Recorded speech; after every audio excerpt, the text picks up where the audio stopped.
네, 안녕하십니까. 스테이션비 구독자 여러분들, 강병입니다. 지난주에 성수 NCT라고 하는 N을 위한 특별한 장소에서 아반떼 N이 공개된 현장을 다녀왔습니다. 그때 NCT 행사하기 전에 몇 시간 앞서서 글로벌 프리미어 론칭 영상이 유튜브를 통해서 공개가 되게 됐습니다. 그리고 이 영상에서는 정말 이번에 아반떼 N에 들어가 있는 43가지의 첨단 기술들을 일목요연하게 볼 수 있는 이러한 멋진 그림이 하나 들어가 있었거든요. 자, 이 많은 기능 중에서 아반떼 N만의 차별화된 부분들을 몇 가지 소개해 드리도록 하겠습니다. 이 보도자료에서도 헤드 타이틀로 나오고 있는 부분들은 모두 다 성능에 관련된 지표들입니다. 플랫 토크를 내는 플랫파워 엔진을 가지고 있다. 8단 DCT 조합으로 280마력에 최대 토크가 40kgm/에 달한다. 사실 280마력이라고 발표를 했지만 NGS를 적용했을 때는 290마력까지 20초 동안 끌어올려서 오버부스트를 쓸 수가 있게 됩니다. N 모델 최초로 정지에서 100km까지 가속 성능이 5.3초대라고 하는 새로운 신기록을 만들어냈습니다. 최고 속도는 250km라고 보도자료는 발표를 했어요. 사실 이 부분도 좀 흥미로운 부분인데, 지난 벨로스터 N이나 i30N 같은 경우에는 최고 속도를 따로 발표했던 적은 없었습니다. 그래서 아우토반 위에 올려서 N 모델들의 최고 속도를 테스트를 해봤었는데, 그 당시에도 손쉽게 이미 시속 260을 넘어가는 속도를 낼 수가 있었어요. 자, 그런데 아반떼 N이라고 하는 모델은 처음 N으로 나왔었던 벨로스터 N이나 i30N에 비해서는 차고도 더 높이가 낮고 뒤쪽에 해치백 구조도 아니기 때문에 공력적으로는 훨씬 더 유리한 구조를 가지고 있습니다. 출력도 기존의 275마력 대비해서 5마력에서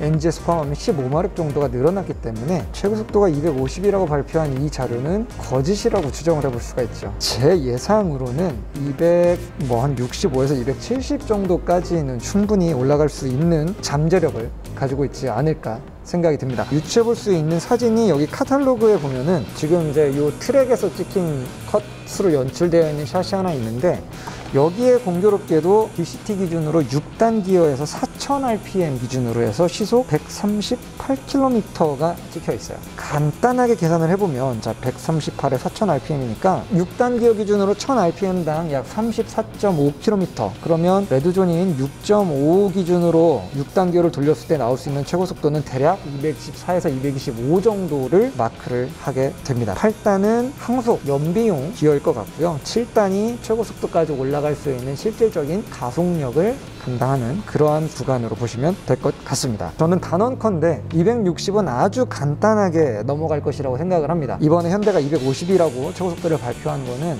굉장히 보수적인 발표를 한 거 아닐까, 오르막에서도 나올 수 있는 최고 속도를 혹시 발표한 게 아닐까 생각이 듭니다. 자, 그리고 여전히 이 LSD 방식이 들어가 있고요. 그리고 하나 좀 재밌는 건 IDA라고 하는 통합형 드라이브 엑셀, 그러니까 구동축의 통합형 형태의 새로운 차축이 들어가고 있습니다. 휠 허브와 등속 조인트가 그동안에는 빠지게끔 설계가 되어 있었다라고 한다면, 이게 이제 하나의 모듈로서 단일 구조체로 나오는 그런 방식이 IDA가 되겠습니다. 이미 WRC에 나가고 있는 i20N의 랠리카에서도 먼저 써오면서 그 부분이 이제 두 부품이 한 부품으로 줄어들기 때문에 베어링 부분에서 오는 유격이라든지 횡강성이라든지 이런 부분들을 좀 더 높은 성능으로 마련을 할 수가 있게 돼요. 또 하나의 장점은 경량화입니다. 허브 베어링과 등속 조인트를 일체함으로써 한 대분에서 대략 한 1.7kg 정도의 추가적인 중량 절감도 가능해졌다고 합니다. 브레이크에 관련된 이야기, 아반떼 N에 들어가 있는 냉각 시스템은 정말 제대로 본격적입니다. PCR 경주차의 컨셉트를 그대로 가지고 온 셈이더라고요. 더스트 커버 자체에 냉각용 홀을 아예 다 집어 넣었다고 합니다. 실제로 주행하면서 들어오는 방향이 캘리퍼와 디스크의 표면 온도 자체를 바로 때리면서 냉각을 시켜줄 수 있는 그러한 냉각 성능 부분들까지 확보를 했다고 하는 아주 좋은 소식이 들어가 있습니다. 자, 그리고 이제 아반떼 N에 LB라고 축약되어 있는 레프트 풋 브레이킹 기능이 있습니다. 왼발로 브레이크를 밟고 오른발로 가속 페달을 동시에 밟았을 때 이 브레이크와 가속 페달 신호가 다 살아서 ECU로 전달되는 그러한 방식을 지금 레프트 풋 브레이킹이라고 부릅니다. 실제로 레이스트랙을 달릴 때, 스포티한 운전을 할 때에는 두 페달을 동시에 밟아서 앞뒤의 하중 이동을 컨트롤하는 경우들이 있어요. 요즘에 나온 차량들은 보통 페달 두 개 신호가 동시에 들어가게 되면 브레이크를 먼저 우선순위에 두고 가속 페달 신호를 끊어버립니다. 뭐 급발진을 방지하기 위한 안전장치로도 많이 쓰이고는 있는데요. 이런 두 개의 신호를 동시에 넣을 수 있는 거는 특정 조건이 맞아야 되는데요. 스포츠 모드나 N 모드에 놓고 자세 저장치는 다 꺼둔 상태에서 패들 시프트를 이용한 수동 변속 모드를 이용할 때에 한해서 왼발 브레이킹을 스로틀 페달과 동시에 쓸 수가 있게 됩니다. 그리고 또 하나, DCT 모델들 뒤에다가 놨을 때에도 크리핑 현상으로 차가 이렇게 슬금슬금 튀어나가는 이 현상도 운전자가 꺼버릴 수도 있습니다. 뭔가 레이스 스타트 같은 상황에서 뒤에다가 놓고 브레이크 페달을 밟지 않아도 차가 출발하지 않고 신호등을 대기할 수 있는 이러한 기능, 크립 오프 기능도 부수적으로 아반떼의 DCT 모델에 들어가 있습니다. 그리고 그 현대차 최초로 들어가 있는 이 서스펜션 관련된 부품이 하나 있습니다. 차체와 댐퍼에 이 마운팅이 들어가는 이 부분에 들어가는 부싱인데요, 일종의. 거기에 듀얼 컴파운드 인슐레이터가 들어갑니다. 그래서 충격을 저감시켜줘야 될 때는 부드러운 부분들이 기능을 하게 되어 있고, 코너링 등 좀 민감하게 방향을 바꿀 때 보다 단단한 부싱이 아주 리니어한 스티어링 피드백을 줄 수 있게끔 듀얼 컴파운드 인슐레이터가 들어갔다라는 점, 이런 것도 굉장히 좀 재미있는 아이디어였던 것 같아요. 그리고 또 재미있게도 바로 위쪽에 보면은 4점식 스트럿 링이 또 하나 추가적으로 들어가면서 그쪽 부분에 대한 추가적인 셰시의 강성 보강들도 이루어주고 있다라는 거. 그 느낌이 어떤지는 나중에 저희도 직접 트랙에 한번 올라가 봐서 제대로 평가를 해보도록 하겠습니다. 자, 그리고 이 스트럿 링 외에도 추가 보강 장치들이 4군데가 들어가 있습니다. 서브프레임의 이 전면 부분 V스테이, 또 센터 터널 스테이, 그리고 바로 뒷좌석의 시트백 뒤쪽으로 빨간색으로 트렁크 룸에서 볼 수 있는 후륜 서스펜션 고정용 리어 터널 브레이스까지. 서킷에 달리고 있는 영상을 보게 되면은 코너에 진입할 때마다 뒤쪽 바퀴가 허공에 이렇게 뜨는 모습들이 굉장히 잘 보입니다. 차체 휘어짐이 없이 바로바로 이렇게 한 덩어리처럼 뒷바퀴를 들어 올릴 정도로 강한 이 바디 강성을 가지고 있다라는 것을 영상을 통해서도 확인을 해볼 수가 있었던 거죠. 그리고 토크 피드백 방식의 RMDPS 렉 구동형 전동식 파워 스티어링이 들어갔는데요. 코나 N의 인제 시승 행사, 그때 발견됐었던 굉장히 재미있는 특성이 있었습니다. 바로 특정한 운전대 각도와 풀 스로틀 조건이 맞게 되면 운전대가 원래 직진 방향으로 돌아오려는 힘 말고 그 코너링의 상태로 유지하려고 하는 굉장히 강력한 LSD가 걸렸을 때 그런 느낌이 코나 N에서 한번 포착이 됐었거든요. 인제 특정 코너 구간에서 스로틀 궤도량이 정확히 맞을 때만 반복적으로 발생을 했습니다. 정말 그때 그 느낌은 차가 운전대에서 손을 떼도 계속해서 손의 방향으로 바깥쪽 구동력을 더 많이 밀어주면서 끊임없이 혼자 터닝을 유지하려고 하는 그런 느낌에 가까웠거든요. 전륜구동 토크 벡터링의 끝판왕을 경험하는 것 같은 그런 느낌이었는데, 이번 아반떼 N도 과연 그런 비슷한 모습을 보여줄지도 굉장히 궁금합니다. 다음은 N 사운드 이퀄라이저입니다. 물론 이거는 가상 사운드죠. 차 안에 스피커를 이용해서 스포츠 모드, N 모드에서 들리는 이 사운드를 개개인의 취향에 맞게끔 튜닝할 수 있는 메뉴가 생겼어요. 근데 이게 직접 메뉴에 들어가 보면 생각보다 세분화되어 있습니다. 메뉴 안에 들어가 보면 3가지의 주파수 영역대를 튜닝을 할 수가 있어요. 그래서 오디오로 치면 고음 역대, 중 영역대, 베이스, 저음 영역대의 사운드를 취향에 맞게끔 삼각형의 피라미드 보면서 손가락을 끌어가지고 조정을 해서 그 N 사운드 이퀄라이저를 만들 수가 있다고 합니다. 대망의 NGS. 이번 아반떼 N에서 나온 NGS는 아주 특별한 기능이 있습니다. 바로 NGS를 다시 재활성화하는 데 대기해야 되는 시간이 40초로 줄어들었습니다. NGS를 한번 쓰게 되면 20초 정도를 활성화할 수가 있게 되고, 그 다음에 40초를 기다렸다가 그 다음 NGS를 가동시킬 수가 있다라는 거죠. N 모델을 가지고 인제 스피딩을 달려보신 분들은 이게 무엇을 뜻하는 건지 지금 슬금슬금 촉이 딱 오셔야지 맞아요. 그렇죠. 한 랩당 NGS를 2번 쓰는 게 가능해졌습니다. 저라면 이제 NGS를 여기서 누르라고 할 것 같아요. 첫 번째 NGS 작동 부분은 자이언트 코너입니다. 5번, 6번 턴 에이펙스를 향해서 제가속을 시작하기 전에 NGS를 활성화시켜주면 그 뒤로 호텔과 콘도를 향해서 올라가는 그 긴 오르막 구간에서 290마력의 훨씬 더 높은 고회전 토크 영역대를 쥐어짜서 쓰는 게 가능해지고요. 마지막 섹터에 있는 헤어핀에서 탈출할 때, 그때 다시 한번 NGS를 가동하는 겁니다. 거기에서 NGS를 가동을 하게 되면 헤어핀을 빠져나온 다음 메인 직선 구간으로 내려갈 때까지도 추가 부스트의 탄력을 활용하실 수가 있게 되는 거죠. 그리고 사실 이 엔진룸 안에서도 기존의 벨로스터 N과 약간 좀 다른 점이 생겼습니다. 터빈 사이즈가 증대됐습니다. 터빈의 사이즈는 기존의 벨로스터 N의 47mm에서 52mm로 약 5mm 정도가 커졌는데요. 이게 퍼센트로 따지면 거의 10%가 넘는 크기의 지름의 변화입니다. 그리고 뿐만 아니라 인테이크, 흡기 시스템 자체도 굉장히 큰 변화가 생겼습니다. 기존보다 훨씬 더 흡압의 저감 효과를 증대화시키고 약 0.9kg 정도 경량화를 이뤄낸 새로운 인테이크 시스템도 준비가 되었습니다. 다음은 HNA,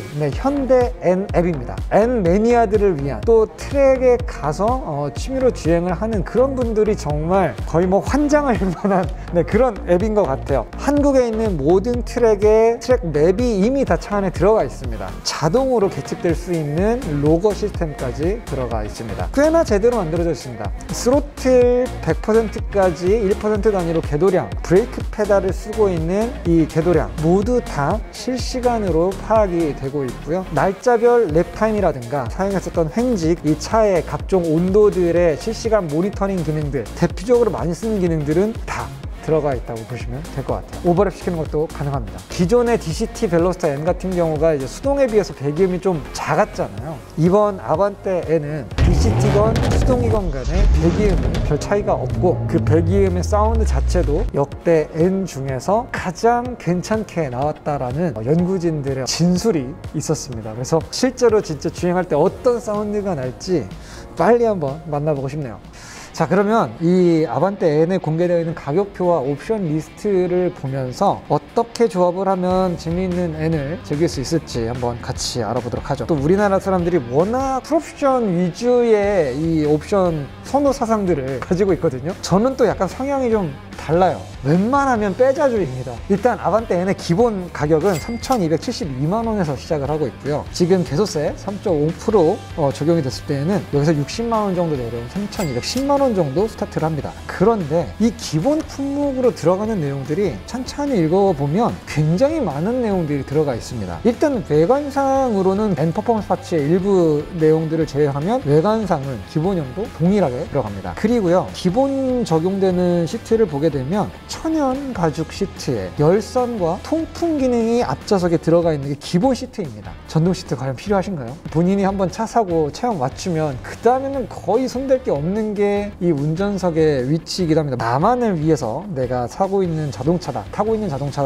라고 한다면은 수동 시트도 꽤 괜찮습니다. 게다가 무게도 더 가볍죠. 만약에 뒷자리에 가끔이라도 가족을 태우는 경우가 있다면은 열선 시트와 에어벤트가 뒷자리용이 따로 나가는 15만 원만 투자하면 쓸 수 있는 컴포트 2를 더 권장을 해드리도록 하겠습니다. 라이트 스포츠 버켓 시트 100만 원짜리 옵션이 하나 있습니다. 실제로 보기에도 굉장히 멋지고 N이라고 하는 로고에 이 야간의 조명이 들어오면 그 감성적인 어떤 전투력이 한 30마력은 올라가기는 해요. 요즘에 이 애프터마켓에서 버켓 시트를 하는 게 구조 변경 문제도 있을 뿐더러 그 하네스를 통과할 수 있는 이 어깨 부분에 구멍도 나 있기 때문에 레이싱 벨트를 체결하기에도 특별히 큰 개조가 필요하지 않은 구성을 가지고 있습니다. 그리고 천연 가죽 시트에 비해서 힙포인트가 약 10mm 정도 더 밑으로 내려가는 그 자세의 차이도 있기 때문에 트랙을 한 번쯤은 염두하신다면 투자해볼만 해요. 하지만 이걸 선택하면 기본 옵션이었던 이 통풍 시트가 빠지게 됩니다. 그리고 기본 시트도 사이드 볼스나 이런 부분들이 버킷 타입으로 나와 있는 구성입니다. 그래서 100만 원을 더 주면서까지 이 기능을 버리는 것은 굉장히 좀 신중하게 생각을 해보실 필요가 있을 것 같고요. 자, 스마트 센스 후측방 충돌 방지 보조 시스템과 안전 하차 경고인데, 이거는 보통은 운전이 좀 서툰 분들에게 굉장히 필요한 기능이거든요. 그냥 아반떼도 아니고 이 N 모델을 찾는 분들이면 어느 정도에도 운전은 기본 정도 하시는 분들일 것 같아서 저는 뭐 머스트헤브 아이템이라고까지는 별로 보고 있지는 않습니다. 썬루프는 말 그대로 여러분들의 어떤 취향에 따라 고르시면 될 것 같은데, 트랙 용도로 생각하신다고 한다면 굳이 이 머리 위에다가 뭔가 무거운 모듈을 하나 달고 차체 강성에 살짝 손해볼 수 있는 썬루프를 굳이 올릴 필요는 없으시겠죠. 그래서 트랙 사용비도가 많다면은 가급적이면 썬루프는 제외하시는 게 여러모로 좋을 것 같습니다. 컨비니언스 옵션은 거의 제가 볼 땐 99% 선택하실 것 같아요. 하이패스와 ECM 룸 미러와 앞쪽 범퍼의 주차 거리 경고, 그리고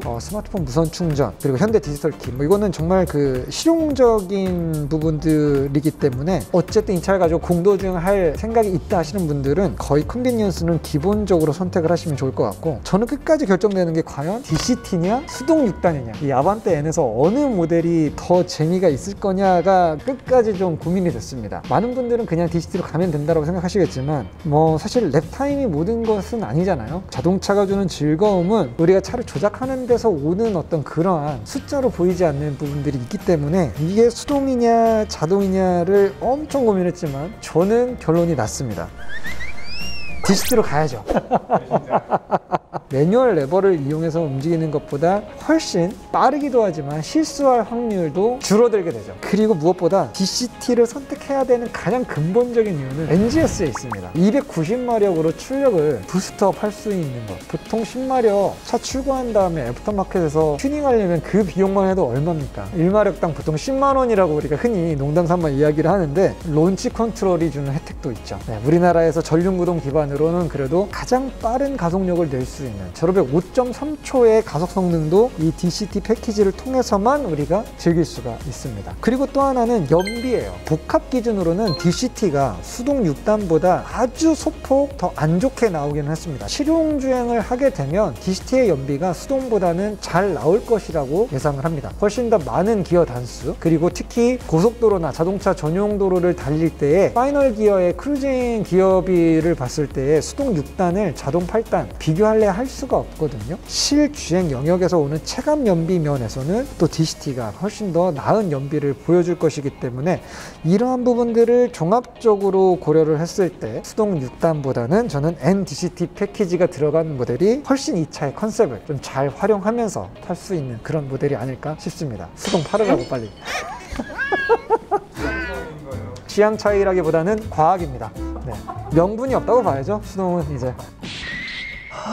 자, 일단 DCT 변속기를 고른 다음에 자 들어가서 저는 컬러는 지금 이 홈페이지가 컬러가 바뀌지 않는 오류가 있더라고요. 근데 저는 NCT에서 봤던 그레이 메탈릭이 굉장히 매력적이어서 그레이 메탈릭으로 한 다음에 썬루프 넣지 않고 스마트 센스도 넣지 않고 컨비니언스를 하나 넣고요. 그리고 뒷자리를 위한 컴포트 2는 컴포트 2만 넣는 게 불가능하네요. 컴포트 2는 라이트 스포츠 버켓 시트를 넣었을 때에만 들어가는 기능이었습니다. 이 사악한데? 그러면 뒷자리에 열선 시트를 넣기 위해서는 앞자리에 전동 시트까지를 넣어야 되는 거네요. 이거 좀 그렇다. 저는 사실 뒷자리에 아이를 태우는데 아이가 어차피 그 유아용 카시트에 타고 있기 때문에 사실 뒷자리에 열선 시트가 저에게는 필요가 없습니다. 뒤에 타는 가족이 있지만 열선 시트는 포기할 수 있기 때문에 그러면 저는 그냥 컨비니언스 하나만 넣고 넘어갈 거예요. 그 다음에는 N 퍼포먼스 옵션들이 있는데 이게 좀 고민이 되는 부분들이 있어요. 다른 것보다도 이 브레이크, 모노블록 브레이크와 투피스로 되어 있는 하이브리드 디스크 시스템, 여기 중앙의 허브 부분이랑 외부의 디스크 부분이 약간 이렇게 볼팅 타입으로 따로 구분이 되어 있는 요게 있는데, 단조 휠이라고 하는 요 부분 때문에 이 현가 하하 질량의 개선을 위해서 요걸 하나 넣게 했고요. 인테리어가 밝은 톤이 있었으면 참 좋았을 텐데 왜 빨간 시트 이런 거 없었을까? 아반떼 N은 실내는 전부 블랙톤입니다. 블랙톤에 약간의 그 퍼포먼스 블루의 그 스티칭이 들어가거나 살짝 포인트들이 들어가 있는 정도만 있고, 지금은 좀 아쉽게도 굉장히 더워 보이는 까만색 시트들만 들어가 있어요. 카본 듀얼 싱글틴 머플러라든가 사이드미러 하우징이라든가 저는 이런 부분들, 스포일러도 카본 형태로 되어 있는 걸로 바꿀 수가 있는데 순정 스포일러는 이게 다리가 3개가 있고요. 이 N퍼포먼스 파츠는 다리가 가운데가 없어져 있네요. 좀 더 높고 양쪽에 2개의 다리만 있는 부분들이 있습니다. 근데 제가 실물을 가서 봤을 때 이 스포일러 이렇게 흔들어 보면 살짝 N퍼포먼스 파츠가 저 높고 지지하는 다리는 적다 보니까 고속 주행을 해봤을 때 가운데 지지 부분이 없어서 이 약간 흔들흔들 할 수 있는 부분들이 있기 때문에 지금은 저는 그렇게 추천을 해드리지는 않을 것 같고요. 알칸타라 인테리어 패키지, 이것도 아마 선택률이 꽤 높을 것 같습니다. 뭐 운전대랑 기어 노브랑 이 차의 센터 콘솔 부분에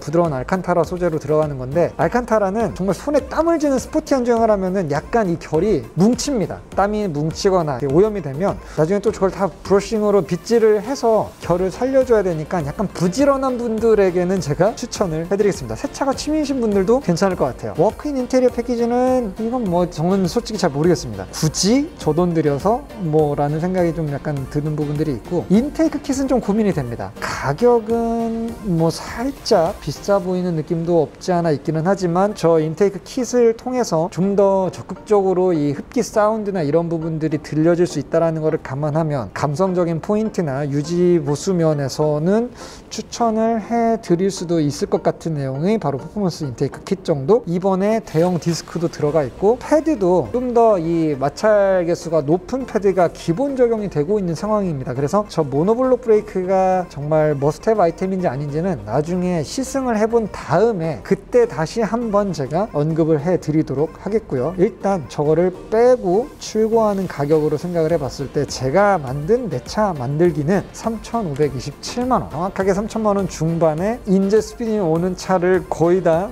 잡아먹을 수 있을 정도의 달리기 실력을 가지고 있는 차를 손에 넣을 수 있다는 것. 이번에 아반떼 N의 가격은 굉장히 메리트가 있는 것 같습니다. 코나 N과 비교했을 때에도 메리트가 있고, 기존의 벨로스터 N과 비교를 해봤을 때에도 뭐 거의 이 정도 가격대와 성능이면 벨로스터 N은 이제 버리겠다라는 의미가 아닌가 싶을 정도로 아반떼 N에 대한 상품 구성을 진짜 잘해줬던 것 같아요. 저도 보면서 진짜 한 대 좀 사고 싶다, 우리 내무부 장관님 허락만 떨어지면 바로 하나 지르고 싶다라는 생각이 들 정도로 굉장히 요즘 많이 가격표를 들여다보고 있는 상황입니다. 저는 그래서 최종 가격이 3,511만원이 나왔습니다. 제가 선택한 거는 기본 옵션에서는 DCT 트랜스미션하고, 그 다음에 컨비니언스 패키지로 해서 255만원을 더했고요. 그 다음에 N 퍼포먼스에서는 퍼포먼스 인테이크 킷 49만원, 그래서 255에 49만원 하니까 대략 한 300만원 정도 옵션 가격을 넣어서 정말 혜자스러운 가격이 나왔습니다. 3,511만원. 저의 선택은 딱 3,000만원대 중반에 정확하게